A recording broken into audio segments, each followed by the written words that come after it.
Greetings! Welcome to Terra Prime Live. Darth Anonymous coming to you. You are joining me.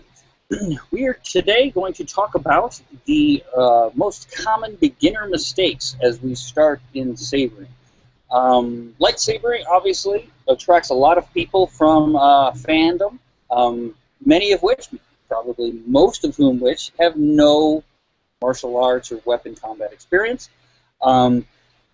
Quite frankly, most martial artists don't have any weapon combat experience. Weapon combat, especially sword combat, is very rare to find, unless you're in a kendo club or a HEMA club or something like that. Then there's, of course, other martial arts. So as we get into this, we're going to talk about the various things that are often done by people who they're coming in, because there's a lot in swordplay, there's a lot in combat that is completely counterintuitive. So we want to kind of ferret those things out and show you kind of where those lie in relation to everything else. So Iraq here is a beginner. He doesn't have any experience beyond this milieu, so we've got a good test subject there, so he'll help me demonstrate that kind of stuff. Okay, so number one, I think one of the biggest beginner mistakes, especially in weapon combat, whether it be with swords or sticks or anything like that, is what we call overswing.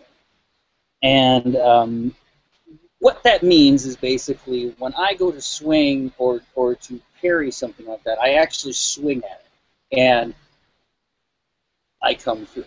Now, an overswing is basically I put too much power so that I cannot control or stop the weapon, right? Which means it will fly kind of out wherever it wants to, wherever you're kind of putting the energy. Obviously, you don't want that to happen within combat, because anytime you let this thing kind of fly off to the side, you are, of course, completely open. Now, I think one of the reasons that people do that a lot is because they're coming out to meet strikes and they think they have to use a whole lot of force, and they use too much force and they come through. Now, you notice that I'm having a hard time doing the overswing because so much of what we do in martial arts and swordplay is designed to combat that, you know. So that's kind of thing. So we'll go through a couple of demonstrations here, and I'll kind of show you what we mean here, and so what we mean by overswinging and why we shouldn't do it in a sparring setting. Okay.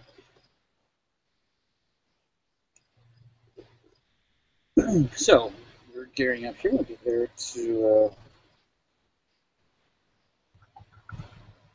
Okay, so the overswing, and I'm going to move this out of the way. We're going to use that here in a moment. Okay, so the overswing basically being going, whoa, and then you kind of lose control of this as it goes up. So what that kind of looks like is this: is we're going through here like this, right? So you're going to overswing. It's just like that. Just actually overswing. Okay, so well here I'll do the overswing here. Okay, so I go here. Okay, so this big thing here, right? Now I'm here. So if he does that, right? You see that, okay? So as we're going here, right, just overswing. Okay, so here's the deal. So when I come through here like this, if I'm trying to go like this, when he takes his blade away, you see, that's where it is. So if he does that, okay, Okay? Okay? Now, as we're going through here, and we go through a little bit, okay? Okay? Okay? So as we're coming through, we don't want to open up like this, okay? This should be delineated from a follow-through. A follow-through is meant to stop that, and that's why he's having trouble actually doing the overswing, okay? So when I'm here, I'm going to do a follow-through right here, okay? Now if I do this, okay, I come up, my blade doesn't come through. If I do that by myself, it goes through, you see? So when you're doing a Dulon, and you see that follow-through, as you come through like this, the common complaint, and if you look at, there's many arguments over this, the common complaint is, this leaves you totally open when you're in the middle of combat. Yes, it does. The thing is that in the middle of combat, you probably won't get there. Not to mention, you have to use this strike logically. You can't just use it to come out there and just start whacking at the person. Okay? You see how hard I had to hit right there. Now, yes, you can overpower somebody through there, but even if he tries to swing as hard as he can, right? Okay, that's not that hard. Okay, so you got your mask on. Well, no, just there. You see that? So he goes through it again.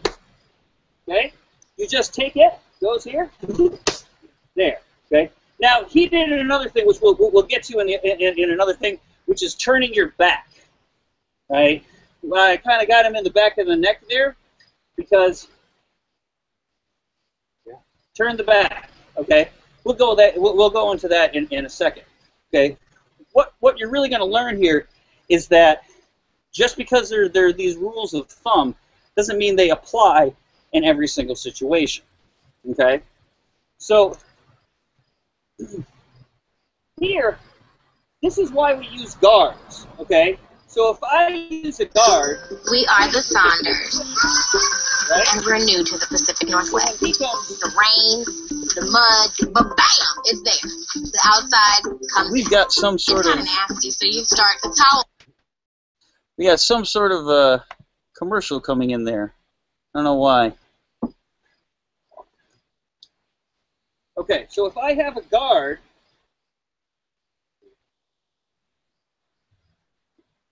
okay, so if I'm in guard, right, whatever he does, right, I'm going to come into guard, right? Go ahead. Okay. And you see, I don't move. I come in, right? So we're here. But you notice that even if I follow through, and if he blocks this, if he comes here, that's what I'm going to do.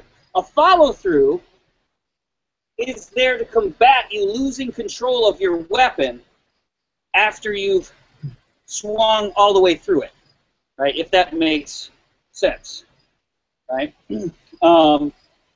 Even though you end up back here, right?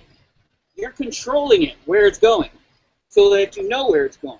Now you can have it anywhere from here to here, wherever, but if he blocks this and I come down, okay, this follow-through shows me how to continue the particular that particular movement, so that I can continue to be covered and not have him be able to get a shot in on me. Okay, so yes, overswinging, very bad. the thing that makes it overswinging is a complete loss of control. If you swing and it's like you're throwing your saber, then you're overswinging. Okay, you don't need to use that much energy to get stuff done, especially when you're talking about lightsabers. Follow-throughs, however, right, very important for technique. Right? Now, technically, they do leave you open, but they're for solo practice, right? They're also to help you know how to deal with force and the force of your weapon. You can see, especially in the sheet show, like that. There's that lean forward. There's that the blade is behind you. Lots of people have a problem with that. Now, when you see it in cutting, I'll set up a little demo here for the cut.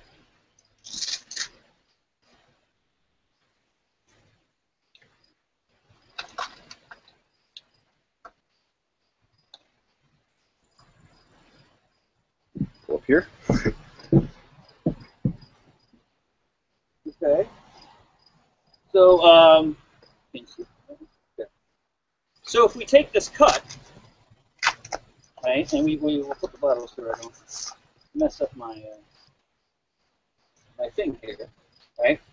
Okay, you'll see you have the same follow through there, and the reason you do is because you want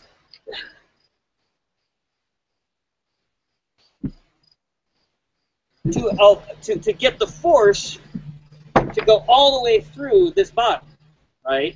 You're going to follow through all the way through so that you cut all the way through. Now, of course, if you were even doing this in real life, the only time you would ever do it is if you knew your opponent was completely open, that they had no defense, so that you're planning to go through. In lightsaber context, you can think about it as being a droid. You're trying to slice through all the way through the droid. So you need this large arc here, like that, right? When you do it right, okay, this follow-through doesn't necessarily leave you open because you're still free to move wherever you want to.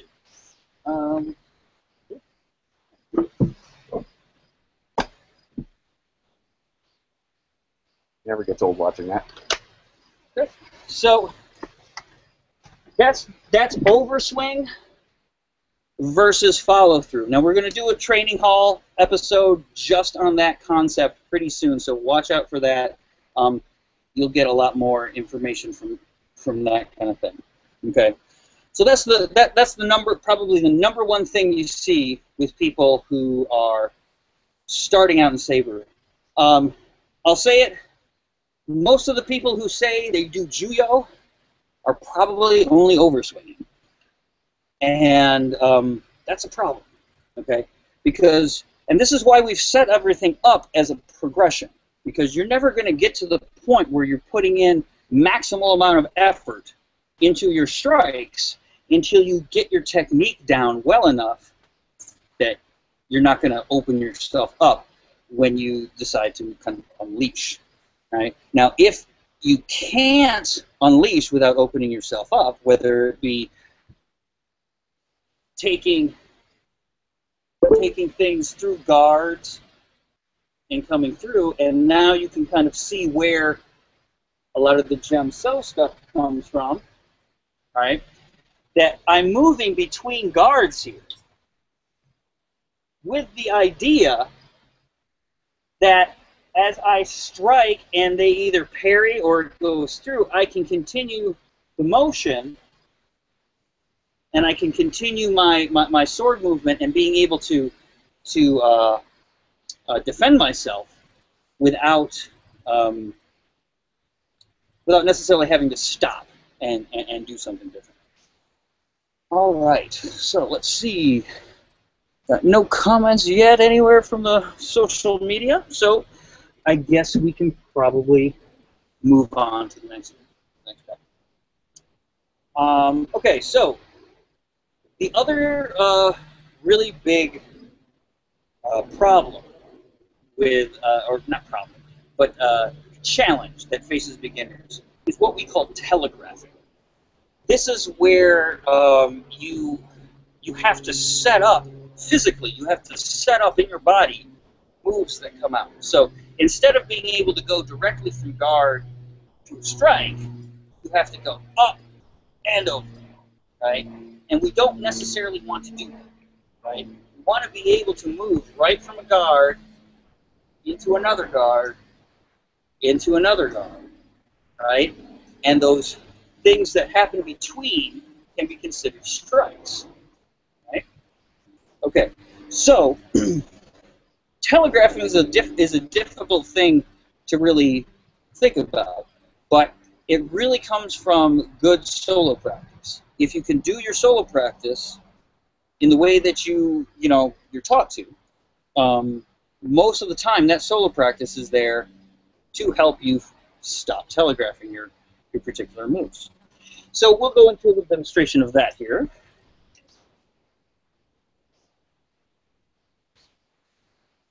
And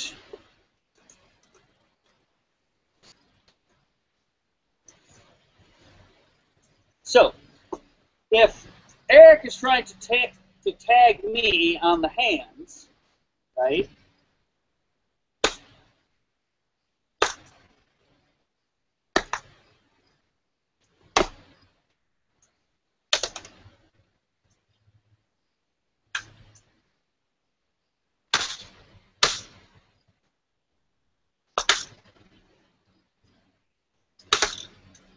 Now, you see me kind of intercepting, going in here. And what I'm doing is I'm picking up on cues, right? Let's turn this way and see if you'll lose.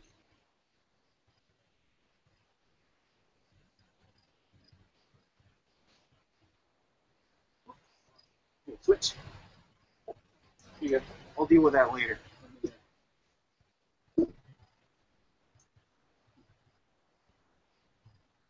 Hold on. Sorry. Okay, so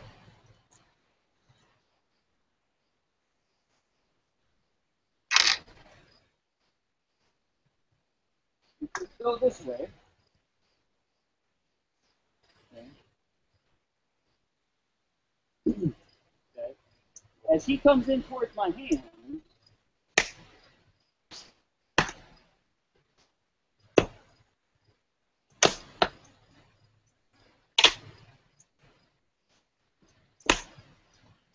the first thing you can notice is that he's off target. So actually try to hit me.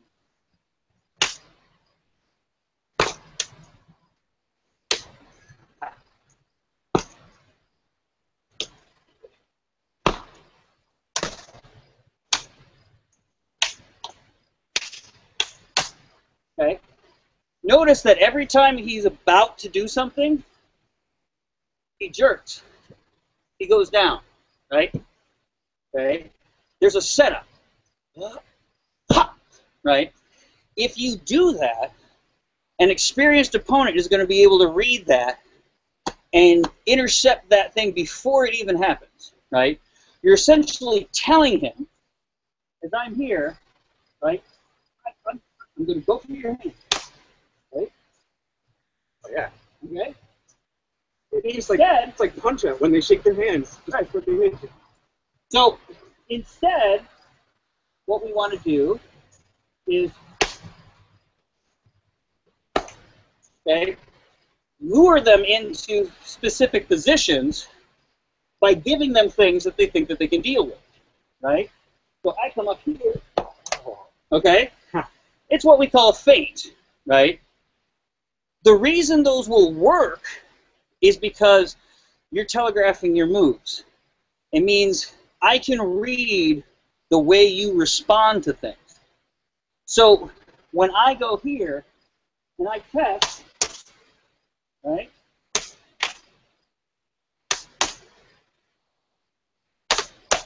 Now I have all the information I need, so that when we go again, keep going.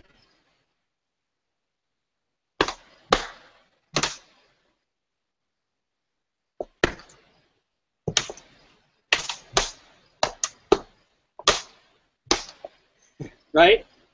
Every time he goes to move, I'm there before him, right?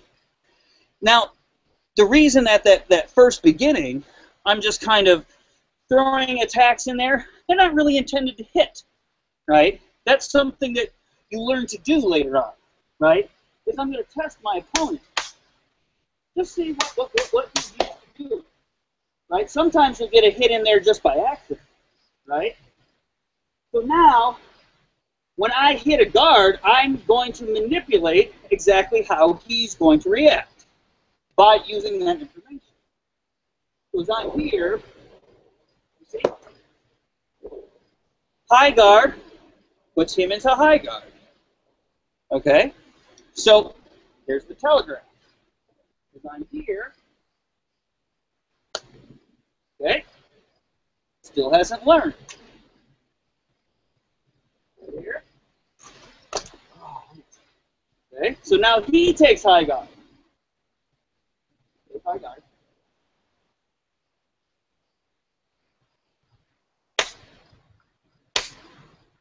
Okay.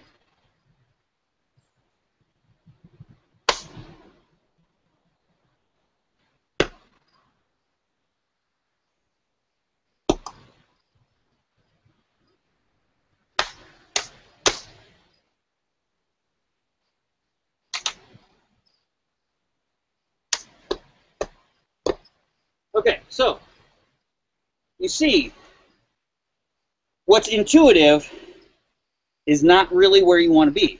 Okay? When I take high guard, right, his intuitive sense is to go to high guard. Yet you never saw me once do that. Right? Neither has he. He's actually spent a week with me. So you have to watch your opponent and react to them. He takes high guard. What guard am I taking? Okay. Exactly. So when you try to attack,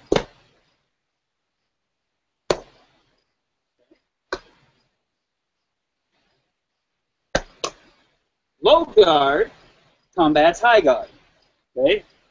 Counterintuitive. As soon as somebody comes up with their hands over the head, right, you're going, uh-oh, I better come up here, right? But from high guard, I can come low, to the side, or down. I still got all my angles available to me. Just because I've got my hands up over my head, right, doesn't mean that I'm defenseless, okay? Just because I have the whole of my body facing you doesn't mean that I'm defenseless, right? So when you're beginning, you want to keep this stuff simple. This is why Shicho has 3 guards. Just play with your 3 guards. You can do that. Just you have your blade pointed towards the person. You're in low guard, middle guard, high guard. Okay?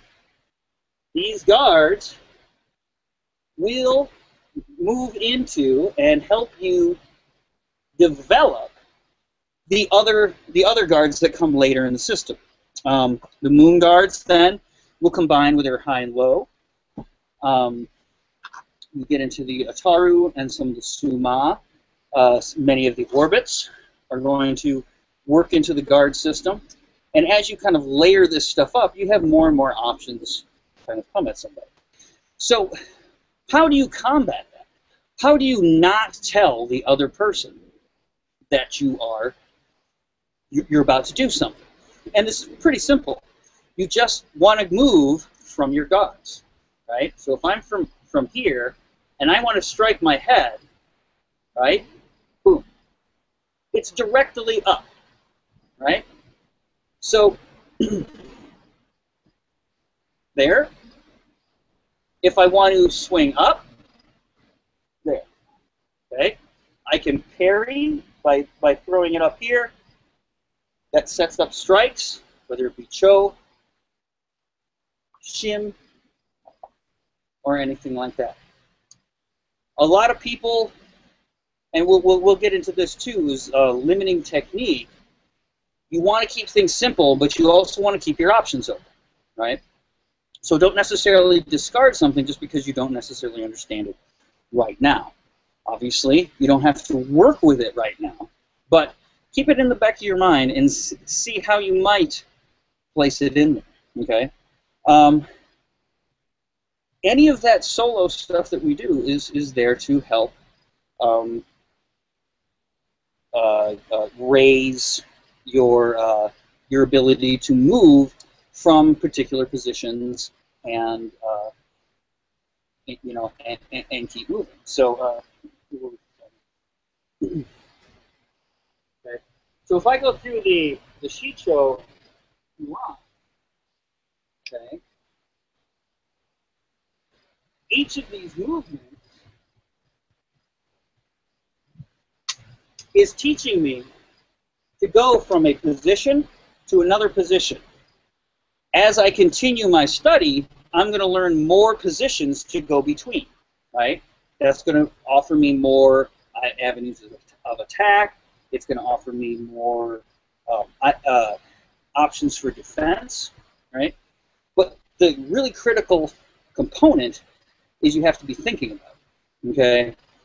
Too often, and this is another probably very big thing, although it's very conceptual, is that people just come in and just start hitting, right? Okay. We don't want to do that because we don't need any training to do that, right? Most of the training that we do is there for the purpose of defeating people who are just going to start whacking at you, and that's about it. Okay. So, let's see if we got any. No questions there. Check some of the.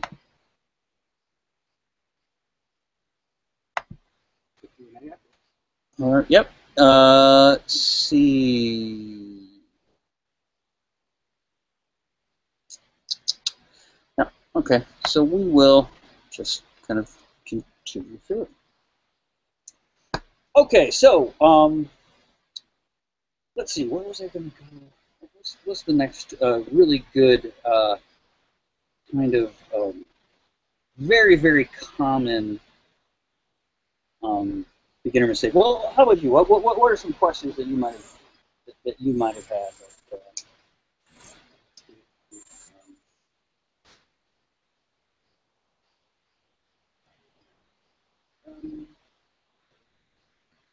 I harken back to the first time we ever talked. I remember not seeing half the shots I did. Mm-hmm. It might have been because of my positioning, or not exactly sure. But I was stunned about how fast it went, but how everything seemed to be almost following a guide track right into the mat. Yeah, I didn't see it. I know I got hit because I heard it. I felt the mat hit. That's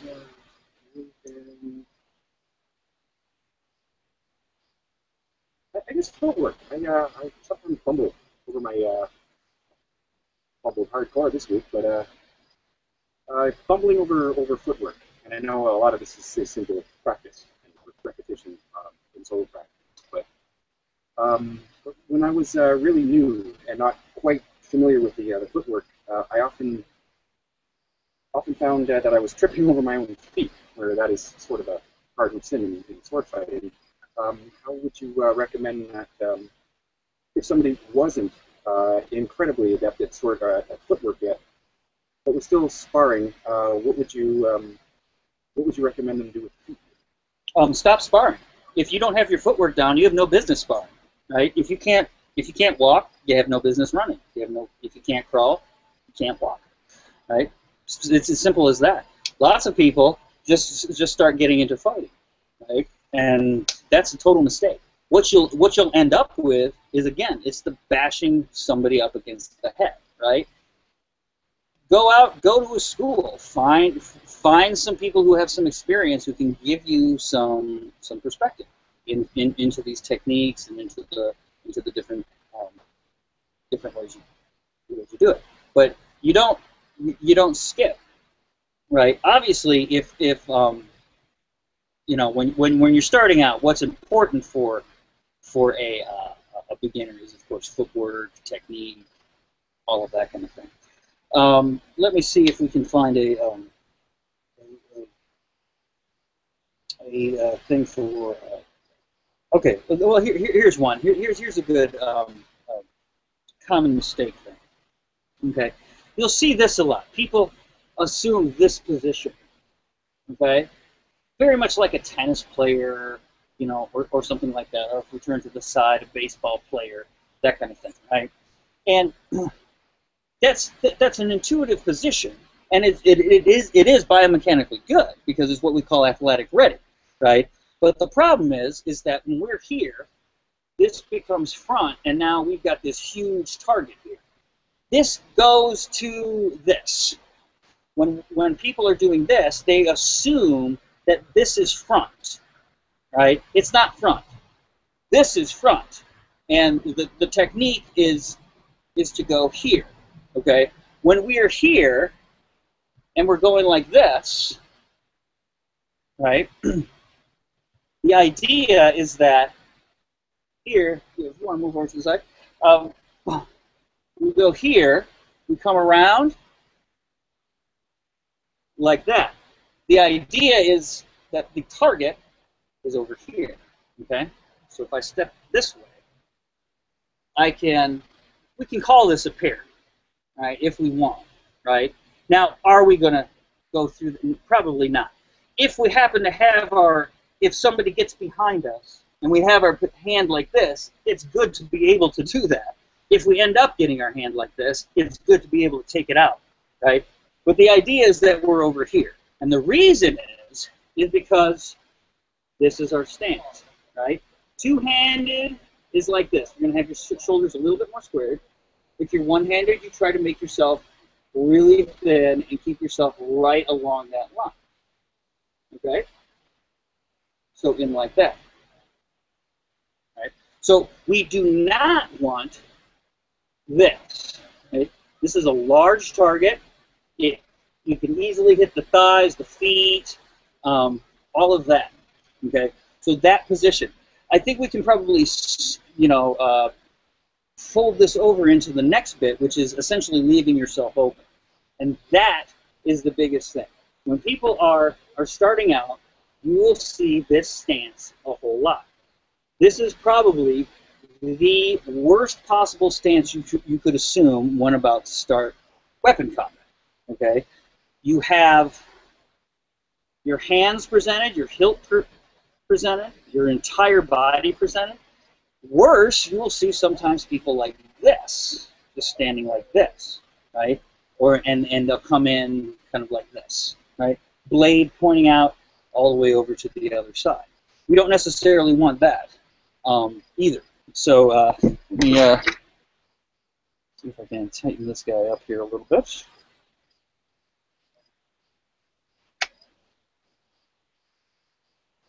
Well.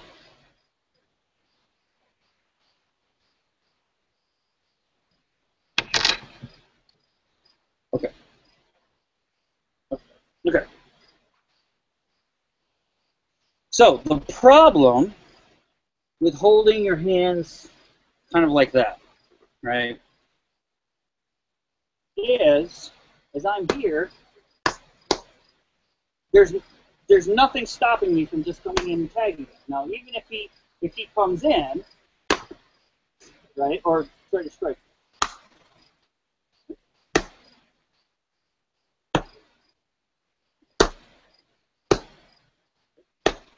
Very, very easy target, right? You have this right along your center line, which is where you want your blade pointing. And as you come in, you just strike right down to the middle. Even if they go to parry, when they contact your blade, it's going to be on an angle, which means you're going to slide right down and right into their hands. Now, if you had a cross guard and it was going like this way, maybe that's okay. But even with cross guards, when you see them in this stance, they're usually got the blade pointed back. You see? So you always want to make sure that your hands are protected, that your body is protected. And you can do that by keeping your blade or your hilt or your center line in contact with your weapon. So even when I'm back like this is why I turn so much, right? My blade is still connected to my center line, so that when I step through, it moves right with it. I'm not actually open, right?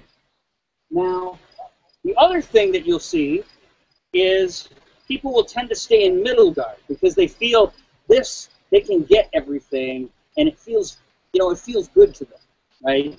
They feel like they can stay there a whole lot, right? Unfortunately, that leaves your hands completely open to attack.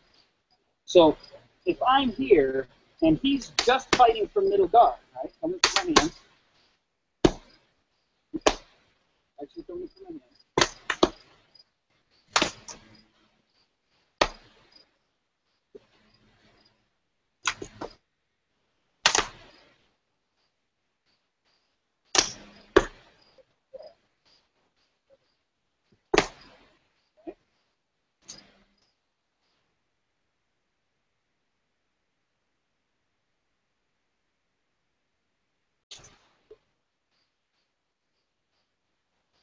Okay, that's right under the Velcro.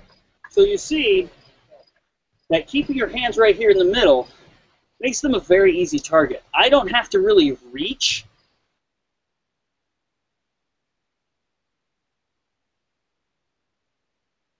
Notice, though, my hands as I'm doing this. Uh-oh. And we lost the tip. Okay.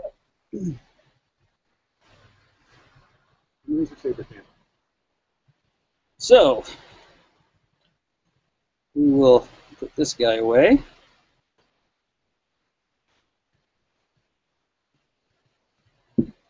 There we go. A heavy grade tip. You generally don't want to use the pointed tips for the reasons of safety and because they will tend to break off a little bit more. So there, but it even works with one-handed. So I'll use this guy right here. Served your purpose. Good old Venture's Hilt that I'm borrowing from Solo Soul here. Now die. Okay, so as I'm here,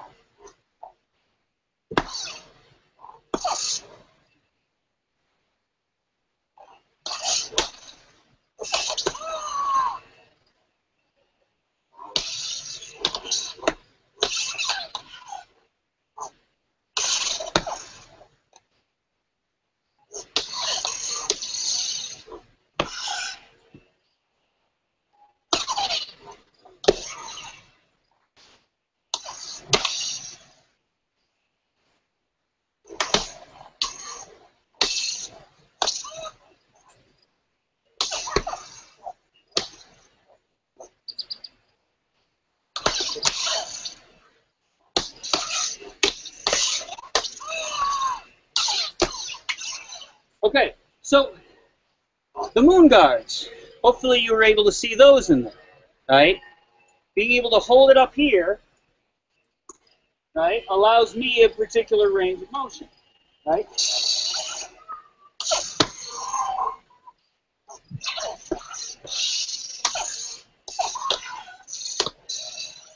Right? So those guards are going to teach me how to go from one side to the other, and that's exactly what swordplay is all about. Somebody's going to come in. They're coming in from this side. They're going to come right around. Okay. So you really, really got to be able to move your hands around and stop being open. It's just like keeping your hands up in a fight, but it's not just a positional type of thing, right? I can stand here like this and still have my hands up, even though they're not up here, right? Because they're ready to get there, okay? That's really what it means. Are your hands ready to guard your head, okay? Same with your saber. Is your saber ready to guard your center line, okay? Because that's really where it's at. It doesn't matter if they're slashing at you. It doesn't matter if they're poking at you. Okay? They're going for your center line. Okay? Their weapon comes to your center line. It doesn't matter what technique they use. Two-handed, it's got to cross that center line. If it doesn't cross the center line, it doesn't cut. So if I'm cutting myself here, I have to come through like that. If I go like this, no cut. You see? Same thing here. Same thing with parrying. If I hold my hand up like this for an overhead strike, this is not a parry because my hand and my hilt are now right in the way of my target. Okay? When I parry, I put my blade between me and the target. Okay? If I use guards out like this, I'm trying to keep this particular thing right on the center line that way. Okay. So that's a good one right there.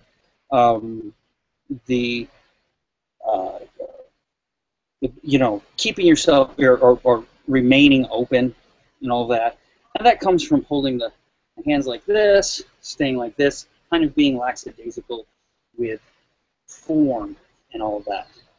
So, okay.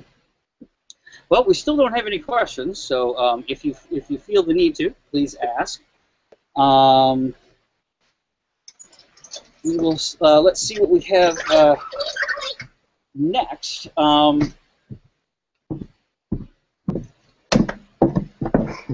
Dehydrating you, master. Okay. All right. So let's see.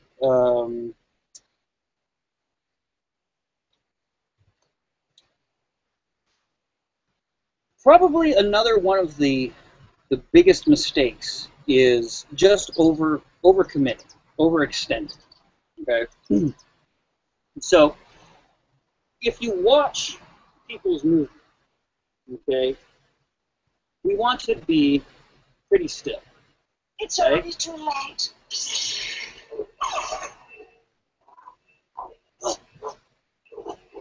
My body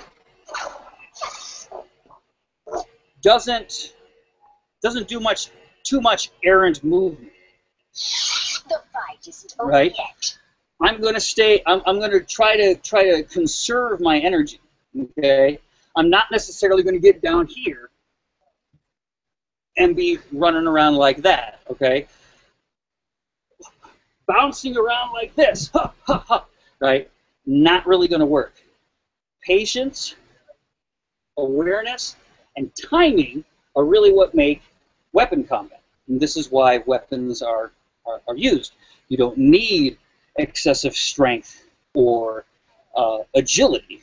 You just need to be able to use the weapon to overpower the other guy.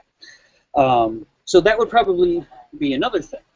Try to keep your movements, whatever you're doing. I know in the forums it says Makashi does the conservation of motion, right? Every single form should. Every form of weapon combat is all about conservation of energy, conservation of movement, right? Just because you're making large movements doesn't mean you're not trying to conserve the energy. There's always going to be a time when you need to spin around. There's always going to be a time when somebody gets behind you, you have to turn around. There's always going to be a time when you may get tripped, you may get hit in the head, you get dizzy. You have to recover from those types of things. Okay? Yeah, master. We were just doing that last exercise. I'm gassed. Right. So that's the thing. A lot of wasted energy. Okay? You don't need to hit hard. You don't need to move around a whole lot. Okay? As you see, as we're going through this, I'm not making hardly any motion. Right? I'm staying fairly upright. Right? Because there's nothing really threatening me yet. Okay? I'm not going to respond to a threat that isn't there. Right? If that makes any sense. So as we're here,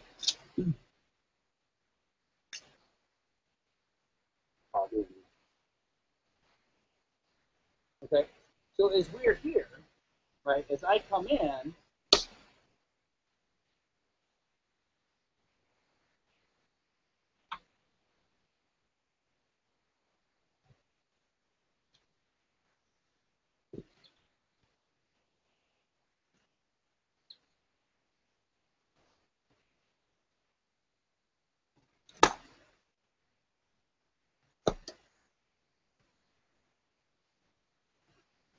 sweat Velcro.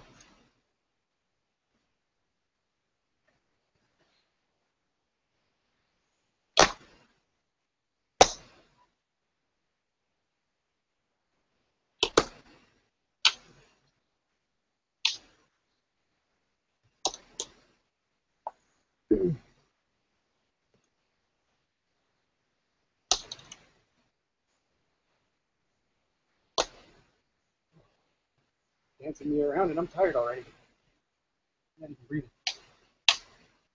So you see, basically, I don't have to do anything, right? I just have to stand here, right? As he goes around and he's trying to get in, right? I can tell he's not going. He's never going to hit my hand, so I'm not even going to do anything, right? Okay. It's very easy for me just to come there, right? And most of so okay, when we're talking about our parries, and we move this way, you see, I'm moving this here. It's the same thing. So as he comes in and he attacks me from each side, right? Just attack.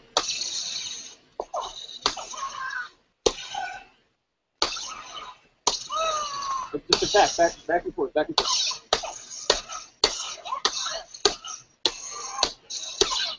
Nothing needs to happen. Number one, because I know he's nowhere near me, okay?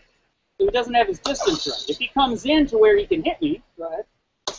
Okay, go ahead.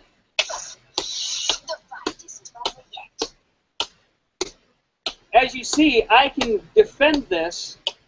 Good, don't worry, I'm not going to get there, right? There's no way you can really get in there if I'm just standing here like this and moving this much, okay? Now, granted, that doesn't give me a whole lot of advantage.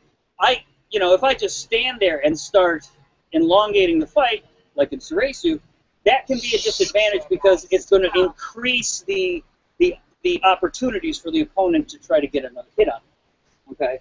But the point is that we want to use very small motions. If we're doing like an Ataru thing, and I'm going to spin around like that, right? The spin has to be very tight. So the economy of motion is coming from here. As I come around like this, I'm trying to stay very tight, and obviously it's a little more difficult to do while you're doing it slow, which is another reason why we want to go slow. Okay, so overcommitting is another thing that you really, really want to be careful of. Okay, as you're starting this stuff out, you can really see it if I go to a shorter blade here, and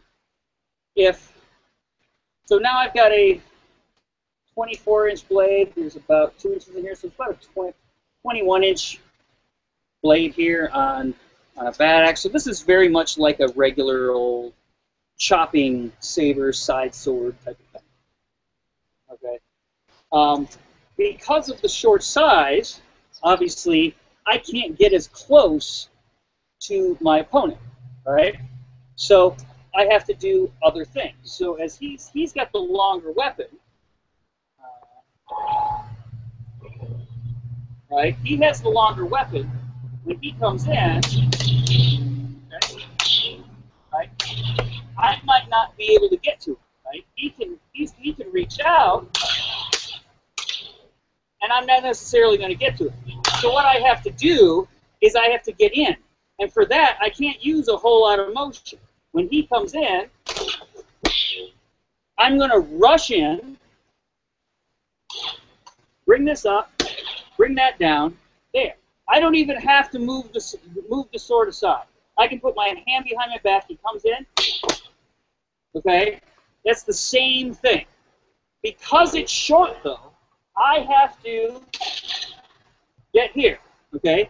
And that's another very, very common mistake that beginners do when they start sparring, is they constantly back up, right? Backing up, so, you know, that kind of thing, when he comes, so come in. Okay.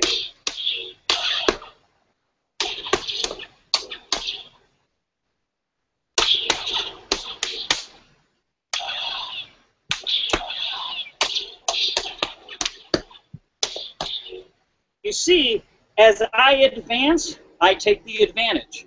And that's one thing you got to learn. When you advance, you take the advantage. Okay?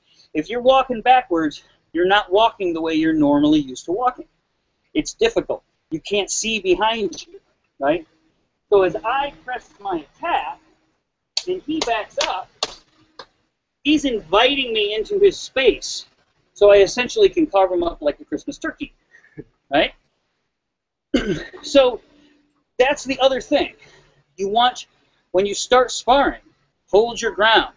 You can back up, but always remember to regain that distance. One of the reasons we have arenas and we have out-of-bounds rules is to prevent stuff like that from happening, because it becomes an unfair fight. One person can just start backing the other person up into a wall and then do whatever they want to them.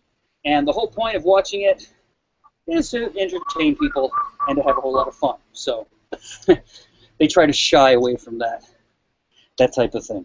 So those are all pretty good. It's a pretty good overview of some very, very simple things that are mistakes that are done by everybody. I did them. Any master you see out there did them. And we know that because the training and the teachings and all that kind of thing of the particular masters still exists, and they still say the same things over and over and over again, which means you need to teach this. Okay? It's not intuitive. Okay? We all start out at a point where we're going, okay, I understand this. I have ideas. I can see, why doesn't he just do this and just do this and just do this? Right? And if you don't have a ton of experience, you have just a little bit, or you have a very narrow band of experience, if you only fight with members of your school in the same style, with the same type of thing, that's what you're going to kind of be stuck with, right? And it's not going to get you a whole lot. So if you are into this stuff, and this is one of the reasons we do this, is so that you can do this with other people, right? Have a lot of fun.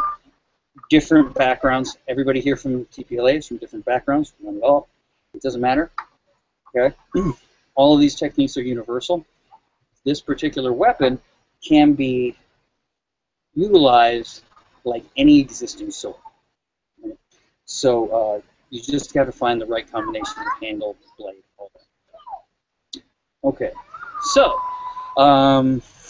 ending a little bit early here today, unless you have any questions to finish up with?